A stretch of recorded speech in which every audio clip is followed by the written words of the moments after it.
जे अपेक्षा भाजप किंवा जेडीयूला नव्हती तेवढं मोठं यश भाजपला कसं मिळालं। 124 जागांवर महिला फॅक्टर इम्पॉर्टंट होता। त्या महिलांनी आपला जात धर्म न बघता मतदान केलंय। त्या महिला मतदाराला 10,000 रुपये मिळाले। एक सर्वात महत्त्वाचा आणि मोठा फॅक्टर आहे। 23 पैकी 22 जागांवर जेडीयूने आपलं वर्चस्व ठेवलेलं आहे। पूर्ण आरजेडीसी आपण ही जागा बघतोय की ज्या याच्यावर बीजेपीने आणि एनडीएने 23 जागा घेतलेल्या आहेत।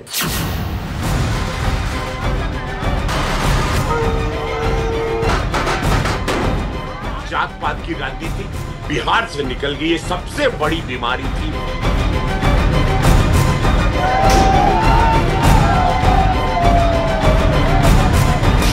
ये बहुत बड़ी जीत है, सुशासन की जीत है। महिलाओं का साइलेंट वोट है। बिहारमध्ये एनडीएची सुनामी आलेली आहे। जिथे फक्त सरकार येण्याची अपेक्षा होती तिथे एनडीए 200चा आकडा पार करताना दिसतंय। आणि या सुनामी मागे कुठल्या 4 मोठ्या गोष्टी आहेत, त्या 4 मोठ्या गोष्टी मी तुम्हाला या मॅजिक वॉलच्या माध्यमातून समजावून सांगणार आहे। मी आहे अमित मोडक आणि न्यूज 18 लोकमत डिजिटल मध्ये आपल्या सर्वांचं स्वागत आहे। डिजिटल वॉलवरून आपण समजून घेऊया बिहार मधल्या या सुनामीचं रहस्य। हा आहे बिहारचा मॅप जो आता आपल्याला भगवा दिसतोय। भगवा आणि हिरव्या जेडीयू आणि बीजेपीनं या पूर्ण बिहारवर आपली सत्ता काबीज केलेली आपल्याला इथे दिसते। आणि एनडीए या घडीला 204 जागांवर आघाडीवर आहे। 83 जागांची त्यांना इथे आपल्याला लाभ होताना दिसतोय। आणि एनडीए मध्ये आपण जाऊन जेव्हा याचं बायफर्गेशन बघतो तेव्हा आपल्याला दिसून येतं की भाजप 92 जागांवर आघाडीवर आहे, जेडीयू 82 जागांवर आघाडीवर आहे। भाजपला 18 जागांचा फायदा होतोय, तर दुसरीकडे जेडीयू म्हणजेच नितीश कुमार यांना 39 जागांचा फायदा होतोय। आणि यामध्ये सर्वात मोठा सर्वात जास्त लाभ ज्या प्लेयरला झालेला आहे तो म्हणजे एलजेपी, त्यांना 21 जागांचा फायदा होताना आपल्याला दिसतोय। परंतु एवढी मोठी सुनामी जे अपेक्षा भाजप किंवा जेडीयूला नव्हती तेवढं मोठं यश भाजपला कसं मिळालं याचीच सर्वजण आता चर्चा करतायत। आणि त्यातली काही कारणं, ठळक अशी 4 कारणं आम्ही शोधली आहेत आणि तीच या मॅजिक वॉलच्या माध्यमातून तुम्हाला दाखवण्याचा आमचा प्रयत्न आहे। आणि सर्वात महत्त्वाचा यामधला फॅक्टर जो काय होता तो म्हणजे महिला, ज्यांची चर्चा पहिलेपासून सुरू होती। बिहार मधली लाडकी बहीण योजना, या महिलांनी काय केलं ते आपण इथं बघूया। हा महिला वोटर, हा महिला फॅक्टर, या महिला फॅक्टरनी कसं काम केलं बिहार मध्ये त्याची आपण एक झलक बघूया। आणि मॅजिक वॉल मध्ये आपण बघू शकतो की हा जो वॉल आहे, ही जी मॅजिक वॉलवर आपल्याला बिहारची जी काही आपल्याला या ठिकाणी या मॅपवर दिसतंय 124 जागांवर महिला फॅक्टर इम्पॉर्टंट होता। आणि या 124 जागांपैकी 106 जागा ह्या एनडीने बळकावलेल्या आहेत। 33 जागांचा त्यांना फायदा झालेला आहे। आणि महागठबंधन यांना 31 जागांचं नुकसान झालेलं आहे आणि 14 जागांवरच ते फक्त विजयी होताना दिसतोय। या महिला फॅक्टरची विशेषता काय आहे ते देखील आपण बघूया। या महिला फॅक्टर मध्ये आपल्याला ज्या ठिकाणी हा भगवा रंग दिसतोय या सर्व भाजपच्या जागा आहेत, तर ज्या ठिकाणी हिरवा रंग दिसतोय त्या जेडीयूच्या जागा आहेत। तर या 106 जागांचं देखील आपण विश्लेषण बघूया की महिला फॅक्टर कसा काम करताना दिसतोय। भाजप 46 ठिकाणी 46 जागांवर भाजप विजयी होताना दिसते, तर जेडीयू 43 जागांवर विजयी होताना दिसते। या मॅप मध्ये आपण जेव्हा जातो आणि याचं भाजप आणि जेडीयू असं जेव्हा आपण याचा विचार करतोय तेव्हा हे दिसते। आणि हे कसं घडलं यामधली गंमत काय ते बघूया। आता मॅपवर जे आपण हा भाग बघतोय, हा जो भाग आहे हा चंपारण, पश्चिम चंपारणचा हा भाग तुम्ही आता मॅपवर बघताय। त्यानंतरचा हा भाग आहे हा पूर्व चंपारणचा भाग आहे। आणि या ठिकाणची वैशिष्ट्य काय आहे तर हा मुस्लिम बहुल भाग म्हणून समजला जातो। मुस्लिम समाजाचं इथं प्रभुत्व आहे। आणि असं असताना देखील काही ठिकाणी आपल्याला इथे भाजप दिसतोय। आणि इथे महत्त्वाचा काय ठरलाय तर महिला फॅक्टर, त्या महिलांनी आपला जात धर्म न बघता मतदान केलंय हेच इथं दिसतंय। कारण आपण जे बघतोय की पूर्व चंपारण आणि त्यानंतर सीमांचल सीमांचलचा जो भाग आहे, सीमांचलच्या भागामध्ये पूर्णपणे 40 ते 60% मुस्लिम मतदारांचं प्रभुत्व आहे आणि तिथे देखील भाजपचा हा भगवा फडकताना दिसतोय. तर हा मुस्लिम जो प्रामुख्याने असं बोललं जात होतं की हा वोटर हा तेजस्वी यादव याच्यासोबत जाईल, तोच मतदार मोठ्या संख्येनं जेडीयू आणि भाजप सोबत जाताना दिसतोय. हा महिला मतदार आहे, ज्या महिला मतदाराला 10,000 रुपये मिळाले आणि हा या चमत्कारिक या सुनामी मधला एक सर्वात महत्वाचा आणि मोठा फॅक्टर आहे, ज्याबद्दल पहिल्या दिवसापासून बोलल्या जात होतं. तो महिला फॅक्टर जेडीयू आणि भाजपच्या पथ्यावर पडल्याचं दिसतंय. आता आपण यामधली दुसरी एक इंटरेस्टिंग हे बघूया की यामध्ये जे भाजपचे गड होते, जो भाजपचा स्ट्रॉंग होल्ड समजला जातो, त्या स्ट्रॉंग होल्डनी काय परफॉर्म केलंय ते देखील आपण मॅजिक वॉलच्या माध्यमातून बघूया. 29 जागांवर भाजपचा स्ट्रॉंग होल्ड होता, त्यापैकी 25 जागा एनडीए जिंकताना दिसते, ज्यामध्ये 1 जागेचा फायदा आहे.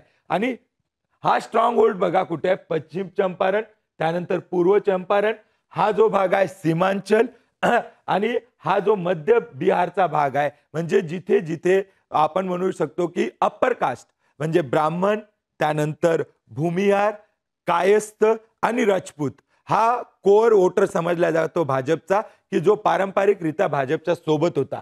तो मतदार ज्या ज्या ठिकाणी जास्त संख्येत होता तो भाजप सोबतच राहिलेला दिसतोय. त्याशिवाय भाजपनं जी जेडीयूचं स्ट्रॉंग होल्ड होता, जेडीयूचं स्ट्रॉंग होल्ड काय, ओबीसी, त्यानंतर दलित आणि महादलित, कुर्मी, त्यानंतर खुशवा आणि त्यासोबत महादलित या सर्व जातींचा देखील काही प्रमाणात भाजपला फायदा झाल्याचं दिसतोय आणि त्यामुळे भाजपनी आपला जो गड आहे तो इथे राखलेला आपल्याला दिसतोय. आता एक प्रकारे आपण बघूया की भाजपनं गड राखला तर जेडीयूने काय केलं, जेडीयू आपला गड राखण्यात यशस्वी झालं का ते देखील आपण बघूया. जेडीयू काय करते, एक प्रकारे आपण बघतोय की 24 जागा एनडीएला, इथे 23 जागा आपल्याला दिसतात आणि हा पूर्ण आपण जो फॅक्टर बघतोय तो जेडीयू आहे. हा हिरवा रंग 23 पैकी 22 जागांवर जेडीयूने आपलं वर्चस्व ठेवलेलं आहे.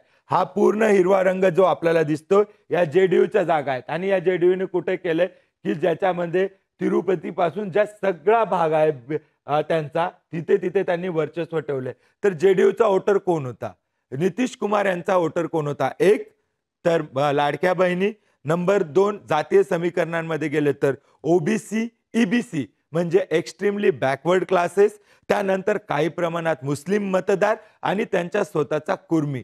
तर तो सर्व मतदार जेडीयूने राखलेला आहे.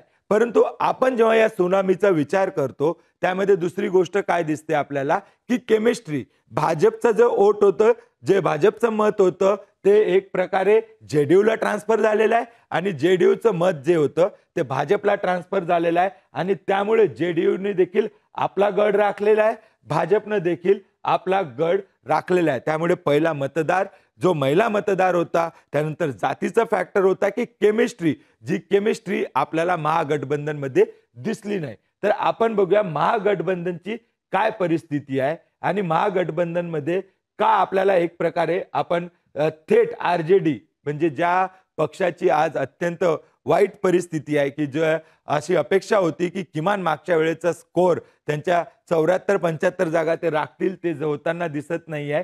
आणि आता आरजेडीचं काय परिस्थिती आहे आपण बघतोय की ही पूर्ण आरजेडीची आपण ही जागा बघतोय की ज्या याच्यावर बीजेपीने आणि एनडीएने 23 जागा घेतलेल्या आहे. 23 जागा जो आरजेडीचा स्ट्रॉंग होल्ड होता त्या स्ट्रॉंग होल्डमध्ये बीजेपी आणि नितीश कुमार घुसलेले दिसतात. ते का झालं तर आरजेडीला जी अपेक्षा काँग्रेसकडनं होती, आरजेडीला जी अपेक्षा इतर मित्र दलांकडून होती, ते वोट ट्रान्सफर इथं आपल्याला होताना आणि झालेलं दिसत नाही आहे. राहुल गांधी यांनी यात्रा जो केली होती त्या यात्रेचा काय परिणाम झाला आपण बघूया. ही पूर्ण आपण जी जागा बघतोय आता की राहुल गांधी यांनी बिहारमध्ये निवडणुकीच्या अगोदर जो प्रचार आणि प्रसार केला होता, हा पूर्ण बिहारचा पट्टा राहुल गांधी यांनी पिंजून काढला होता. पश्चिम चंपारण पासून त्यांनी आपल्या यात्रेला सुरुवात केली. पूर्व चंपारण, त्यानंतर बिहारचा खालचा भाग, त्यानंतर सीमांचल, पूर्णपणे त्यांनी हा भाग कव्हर केलेला आपल्याला दिसतोय. आणि हा जो मधला पट्टा होता, या पट्ट्यामध्ये स्वतः तेजस्वी यादव यांनी यात्रा काढली होती. याच भागात राहुल गांधी यांनी यात्रा काढण्याचा प्रश्न काय होता, तर पश्चिम चंपारण असू दे, इकडे सीमांचलचा प्रदेश असू दे, मधुबनीचा भाग असू दे, इकडे सिवानचा भाग असू दे, या सर्व ठिकाणी मुस्लिम मतदार हा मोठ्या प्रमाणात होता. आणि काँग्रेसला असं वाटत होते की हा मुस्लिम मतदार आपला आहे. परंतु तो मुस्लिम मतदार काँग्रेसला स्वतःचा वाटत असला तरी ते मतदान त्यांनाही मिळालेलं दिसत नाही. आणि ज्या ठिकाणी आरजेडीचा उमेदवार उभा होता तिथं ते ट्रान्सफर झालेले दिसत नाही. आणि आश्चर्य म्हणजे बघा की आपल्याला हा भाग, मुस्लिम बहुल भाग, आपल्याला अनेक ठिकाणी भगवा झालेला दिसतोय. आणि याचं कारण आहे लाडक्या बहिणी. 10,000 रुपये जे मिळाले, त्या बहिणींनी जात धर्म न बघता आपलं मतदान ज्या ठिकाणी भाजप असेल तर भाजप, किंवा जिथे जेडीयूचा उमेदवार उभा आहे त्याला आपलं मतदान केलेलं दिसते. त्यामुळे या ठिकाणी आपल्याला दिसते की राहुल गांधींनी एवढी यात्रा काढून देखील त्यांच्या पारड्यात काहीही पडलेलं आपल्याला दिसत नाही. आणि त्यानंतर शेवटचा आणि अत्यंत महत्वाचा फॅक्टर म्हणजे नरेंद्र मोदी यांनी रॅली घेतलेल्या कुठल्या ठिकाणी आहेत ते बघूया. 23 जागांवर त्यांनी आपल्या सभा घेतल्या आणि 23 जागांची त्यांना आघाडी, 23 जागांवर एनडीएला आघाडी आहे. आणि यापैकी 22 जागा या जेडीयूकडे जाताना दिसत आहेत आणि 1 जागा भाजपकडे जाताना दिसत आहेत. म्हणजे मी जे मगापासून सांगतोय की जिथे नरेंद्र मोदींनी प्रचार केला एनडीए साठी, तर तिथे वोट ट्रान्सफर झालेलं दिसते. या ठिकाणी या मॅक्सिमम ठिकाणी नरेंद्र मोदी यांनी आपला रॅलीज घेतलेल्या आहे आणि त्याचा फायदा आपल्याला जेडीयूला होताना दिसतोय. त्यामुळे वोट ट्रान्सफर ज्याची अपेक्षा एखाद्या आघाडीमध्ये असते, ते वोट ट्रान्सफर इथं आपल्याला झालेलं दिसतंय.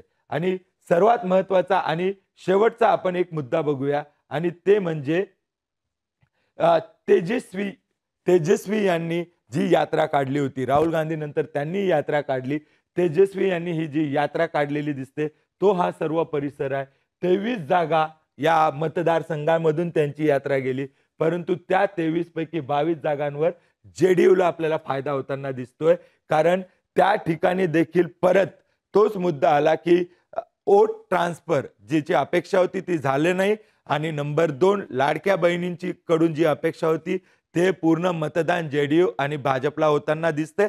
तिसरं, तरुण मतदार. या तरुण मतदारानं काय केलं, हा मात्र सर्वांसाठी असलेला महत्वाचा प्रश्न आहे.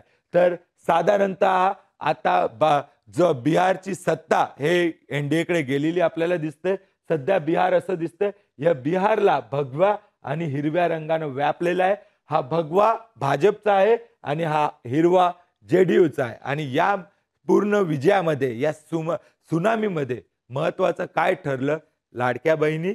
आणि दुसरं आणि सर्वात महत्वाचं कारण म्हणजे 2 पक्ष 3 पक्ष फक्त एकत्र आले नाही, तर त्यांची केमिस्ट्री देखील जुळली. जिथे जेडीयूने प्रचार केला, जेडीयूच्या मतदारांनी भाजपचा जर उमेदवार असेल तर त्याला मतदान केलं. भाजपचा वोटर आहे परंतु उमेदवार जेडीयूचा आहे, तर त्याला भाजपच्या मतदारांनी मतदान केलं. आणि हेच कारण आहे की ज्यामुळे आपल्याला एनडीए 204 जागा पार करताना दिसते. आणि ज्या महागठबंधनला आपली सत्ता येण्याची अपेक्षा होती, ते महागठबंधन फक्त 34 जागांवर थांबलेलं दिसतंय. आणि सर्वात धक्कादायक बाब म्हणजे तेजस्वी यादव आणि त्यांचा जेडीयू आरजेडी, ज्याच्याकडून सर्वात मोठी अपेक्षा होती. तेजस्वी यादवला उद्याचा नेता बिहारचा समजलं जात होतं. ते तेजस्वी यादव सुरुवातीचे 2 ते 3 तास पिछाडीवर होते. आता त्यांनी ती पिछाडी भरून काढली. परंतु मागची टॅली सोडा, 50चा आकडा देखील तेजस्वी यादव गाठू शकलेले नाही.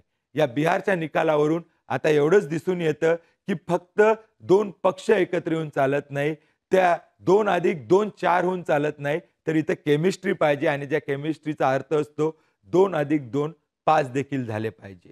बिहारच्या या सुनामीचं विश्लेषण आम्ही असं सुरू ठेवणार आहोत. परंतु मॅजिक वॉलवर आम्ही हे केलेलं विश्लेषण तुम्हाला कसं वाटलं हे नक्की सांगा. आणि कमेंट करून आम्हाला सांगा की या विजयात भाजप आणि एनडीएची बाजू कुठली सरस ठरली, का भाजप आणि एनडीएला एवढं मोठं यश मिळालं. तुम्हाला काय वाटतं? आणि आरजेडी आणि महागठबंधनच्या इतक्या वाईट पराभवाची कारणं काय आहेत? तुम्ही देखील कमेंट करून सांगा तुमचं मत बिहारच्या या निकालावर काय आहे.